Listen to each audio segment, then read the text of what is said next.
So, JP Lechner, welcome to Surgite. Thank you, Dan. I'm glad to be here. I'm really glad that you're here doing this test for me. This is the third time I've had the cameras rolling basically on a person. Sure. First time with Jonathan at home. He did great. Told me all about his camping trip. It was like pulling teeth. Yes. But he did, and he was so cute, like on the camera, and it was good. And then the second time, Matt Riley just here, and I only recorded him and not me. So hopefully I've got both cameras going now. Okay. And now I can ask you some questions. And this is just a test, so Right. you can answer truthfully or... I'll try to answer truthfully. Might not be what you want to hear. I did want to know about where you grew up. Sure. Wow, where I grew up. I grew up in the Chicago area, the suburbs. Really? The Midwest? Yes. What town? Deerfield. Deerfield, Illinois? Illinois. It's a suburb north side of Chicago. All right. Yeah, just suburbia. And my dad taught there's a Northridge Prep, which is like a brother school of Sparhawk. Oh, okay. I know that one. Yeah. I'm reading the Jim Stenson's book. So Yes. he was there, right? He hired my dad. Oh, no kidding. Yeah. That's very cool. All right. Which is, Yeah. All right. Wow, that's cool. But yeah, that's Chicago, suburbs. Did you go to that school? That's where I went to school, grades 6 through 12. 6 to 12, all right. Yeah, they still haven't gone down to 3rd grade yet. They're still just 6 to 12. They're like, yeah. we don't have what it takes to do that. Well, they don't have the space either. It's a special, yeah, having space is important. It's like an I'm not sure if it's an acre or what, just like in like a much more urban area. Yeah. Niles. So, but it was good, and that's a big reason why I'm here. Yeah, I'll bet. Yeah. So, when did you become associated with the Sparhawk project? Was it like before the school? I got basically. I remember Tim Casey and Bob Sylvain. So they already had the board all together and a team together to get it started. At that time, it was not Sparhawk. It was the Millbrook School. And I remember them sitting in one of my classes, just observing. Yeah, I was at the Heights at that time, teaching. Oh, okay, you were teaching there. I was teaching the Heights. And I remember the head of the middle school being like, Andy Reid is like, JP, make sure you're not going anywhere. And I'm like, thinking in my mind, like, I'm glad for these guys at the school. I just feel bad for the poor schmuck that's going to go teach there. It's great. Good for them. And then it was probably a year later, more or less, where, or maybe it was around that same kind of time, where they were trying to figure out the school, blah, blah, blah. And then I remember getting an email from one of the directors over in New York, one of them in Oklahoma State.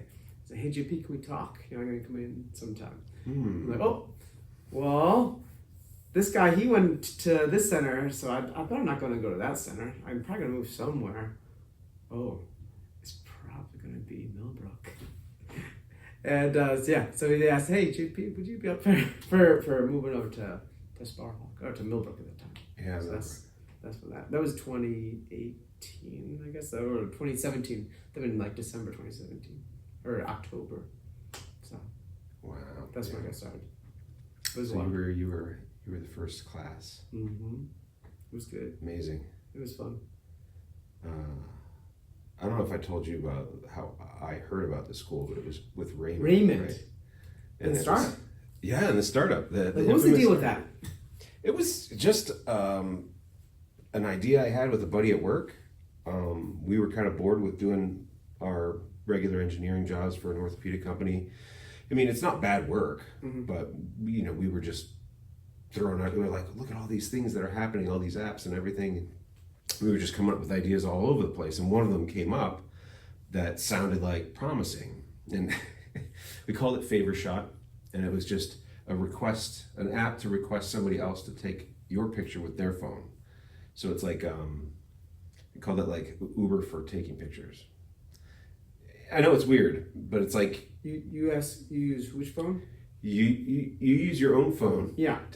to request somebody else take your picture and Oh. send it over. So let's just say, Yeah. for example, you're out on a boat Yeah, exactly. and there's another boat and you have like a party of 6 people and you're like, can you take our picture? And they're like, sure. Yeah.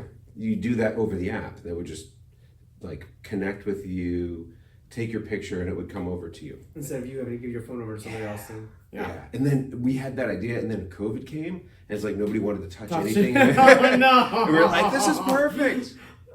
The whole Well. thing it didn't go anywhere really. Okay. I spent maybe 100 or 200 hours trying to code this thing. Shoot. And it's not that hard to learn how to do that if you're kind of somewhat technical, but it was just a huge amount of time.